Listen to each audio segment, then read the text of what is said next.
जेसि ताईं 10 जनवरी ईंदो रहंदो तेसि ताईं उन ॾींहं ते इहे तमामु यादूं ताज़ा थींदियूं रहंदियूं। तव्हां ऐं मूं जहिड़ा माण्हू हमेशह इन्हनि यादुनि जे बारे में ॻाल्हाईंदा रहंदा। 10 जनवरी हिकु अहिड़ी शख़्सियत सां गॾु मुंसलिक आहे हीउ ॾींहुं, जंहिं शख़्सियत मौसीक़ी जी ज़िंदगी में, सिंध जी हिस्ट्री में मौसीक़ी जेका हिकु जंहिंखे सां मां पाण हिकु ज़िंदगी चवंदी आहियां, उन मौसीक़ी खे सही नमूने जंहिं चइजे हिकु ख़ूबसूरत रंग ॾिनो। अॼु यकतारो चपड़ी असांखे खोड़ जॻहुनि ते नज़र थो अचे।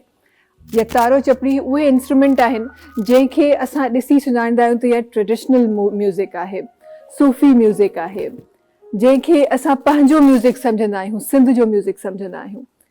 पर उनजी सुञाणप यकतारो चपड़ी खे हिकु नयो रंग ॾींदड़ या काई सुञाणप ॾींदड़ जेको बादशाह, अॼु उन्हनि जो ॾींहुं आहे। ही उहो ॾींहुं आहे जंहिं ते जनाब हिकु वॾो नालो सिंध जो, हिकु इलाही वॾो नालो, जंहिं पंहिंजी ज़िंदगी जी शुरूआति शायदि इलाही नंढियुनि नंढियुनि गलियुनि मां ऐं कोचनि मां कई, नंढा नंढा कम करे कई, ॿकरियुनि खे चारे कई, डिफरेंट शयूं करे कई।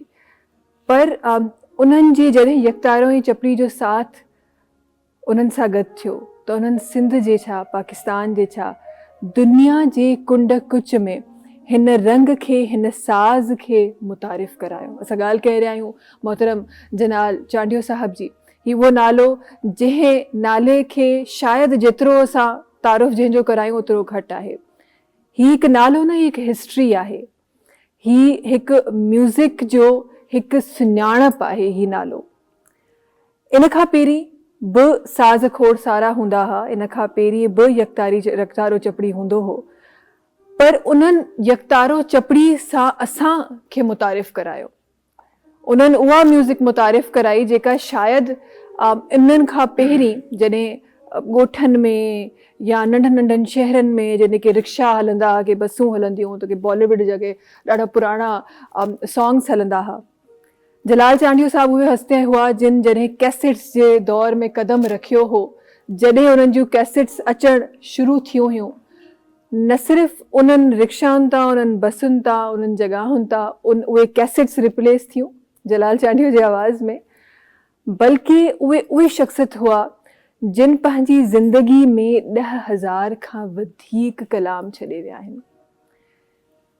सनुनि खे शायदि ओतिरो मौक़ो न मिली सघियो जेतिरो उन्हनि वटि टैलेंट हो या जेतिरी माण्हुनि जी उन्हनि सां मोहबत हुई, ज़िंदगी शायदि एतिरी इजाज़त न ॾिनी, पर पंहिंजी ज़िंदगी में जेतिरो थी सघियो उन्हनि खां उन्हनि पंहिंजी ज़िंदगी में म्यूज़िक खे सर्व कयो।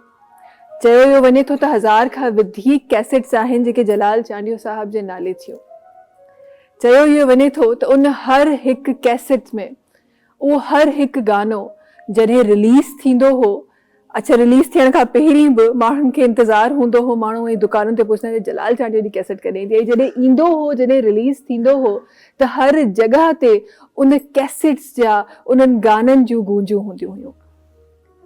ही उहा हस्ती आहे जंहिं पंहिंजे ज़िंदगी में नंढपण खां म्यूज़िक सां मोहबत कई, नंढपण सां म्यूज़िक करणु चाही, पर छो त घर जो माहौल कुझु ॿियो मिलियो, अॻियां हली प्रोफेशन कुझु ॿिया डिफरेंट सिलेक्ट कया विया, जंहिंमें काफ़ी माण्हुनि जी राय मुताबिक़, काफ़ी माण्हुनि जी इंफॉर्मेशन मुताबिक़ टेलरिंग जो बि हिकु कमु हो जेको उन्हनि कयो, पर दिलि न मञी, दिलि आख़िर वञी म्यूज़िक ते वञी।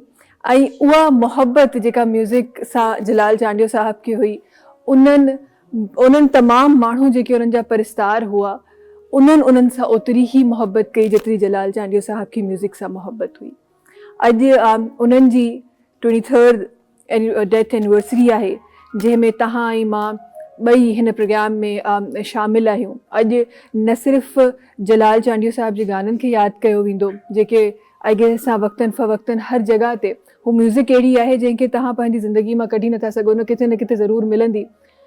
हा, इहा असांजी कोताही आहे त असां अवेयर न हूंदा आहियूं त हीअ म्यूज़िक आई किथां आहे। काफ़ी जॻहुनि ते असां जलाल चांडियो साहब जे गाननि खे ई ॻाए रहिया हूंदा आहियूं। माण्हुनि काफ़ी उन्हनि खे वॾनि वॾनि सिंगर उन्हनि गाननि खे रिमिक्स कयो आहे, ॿिए अंदाज़ में तव्हां ताईं पहुचायो आहे, पर अॼु बि जॾहिं जलाल चांडियो साहब जो को गानो ॿुधिबो आहे त उन म्यूज़िक जी, असली म्यूज़िक जी सुञाणप ख़बर पवंदी आहे। खोड़ सारा गाना जंहिंमें खोड़ दफ़ा रिमिक्स थियल, जहिड़ी थी मर्स जवानी बि आहे, एॾी देरि करे छो था यार अचो बि आहे, मुंहिंजा मिठा बि आहे, खोड़ सारा गाना आहिनि जिन खे नए अंदाज़ में असां ॿुधी रहिया हूंदा आहियूं, पर उन्हनि जी जेका शुरूआति आहे या उन्हनि जे उहे जेके गाना फेमस थिया आहिनि उहे जलाल चांडियो साहिब जे आवाज़ में थिया आहिनि।